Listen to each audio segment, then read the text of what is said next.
the Department of Government Efficiency. You're one of the best business minds out there. For those that do not know, PBD started and sold a very successful company. He's lived the American dream. He's also a part owner of the Yankees. I'm not saying anything that's not public. So he understands business very, very well.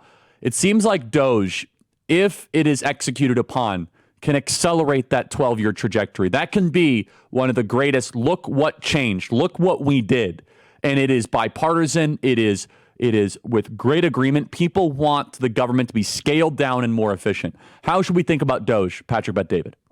Oh my God. Listen, that is so exciting. You know, so when Doge is taking place, we've been talking about the concept of tariffs for a few years, and you saw Mark Cuban coming out and say, well, you know, here's what you got to be careful with tariffs and, you know, protectionists, and that's not the right way to go, and we need free trade.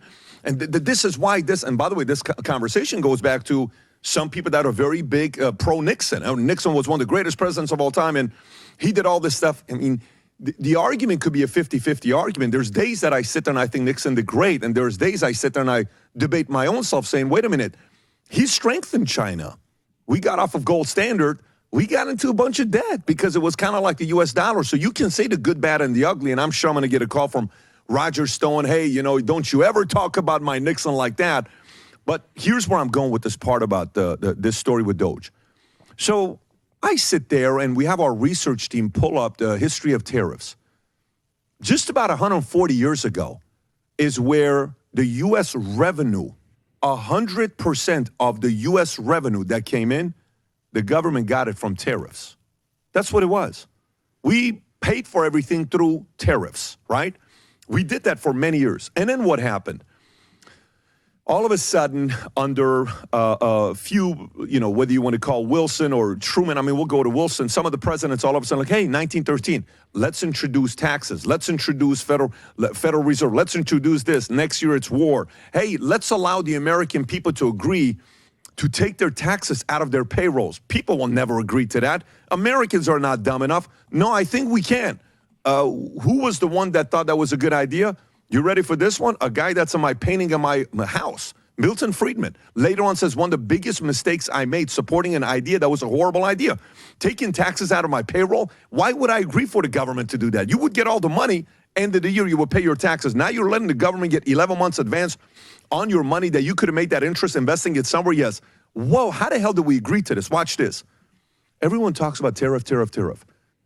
Do you know roughly the amount of business that we do, that we tax on tariffs, is around $3.7 trillion.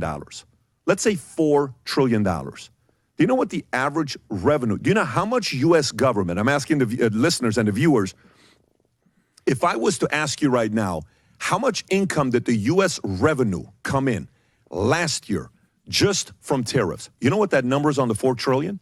Only $80 billion. Mm-hmm. What do you mean by $80 billion? That's all we're getting, because the average is 2%. By the way, if we right now are spending our $4 trillion and we have to find a way to lower taxes to 0%, now watch what we could do. Here's a couple things to be thinking about. Number one, if we made the average tariff on everybody 25%, that's $1 trillion that we would get. You don't have a choice. Guess what? Here's what we're doing. It's going to go up to $1 trillion. It's 25% across the board for everybody. Really, yes, we need that income. Number two, if you go and look at the stuff that we did for Japan, protecting them, since many, many years, we're talking That's 45, true. 50. But they say it's going to crash the markets. It's going to destroy the American economy. They can say that all they want. What if we can increase some of the prices? The question the average person needs to ask is, are you willing to entertain the idea of prices on goods going up 25, 50% while taxes going to zero? Would you entertain that idea? Let's just kind of ask the question, would you entertain that idea? By the way, this guy named Elon Musk, when he bought Twitter, you know what he did? They went from 7,500 employees to next week he fires half of them, 3,750. The 3,750 that quit called another 1,250 to quit. The guy went from 7,500 employees to 2,500 employees in around a month. So do you not think he, Bobby, Vivek, can take the amount of employees we have and say, listen, guys, all this stuff we're paying you, go find a job in the real world like everybody else. Look, I'm just happy the fact that we're looking at cutting spending and how we do that. I don't even know if we need 800 military bases around the world. Why? Why do we need 800 million? There's so many ways to cut it. The right people are leading it. I'm curious to know what their next 5, 10, 15 moves are going to be. But whatever we're doing, cutting spending's coming. And that's only an argument for us to be able to lower taxes for you and I.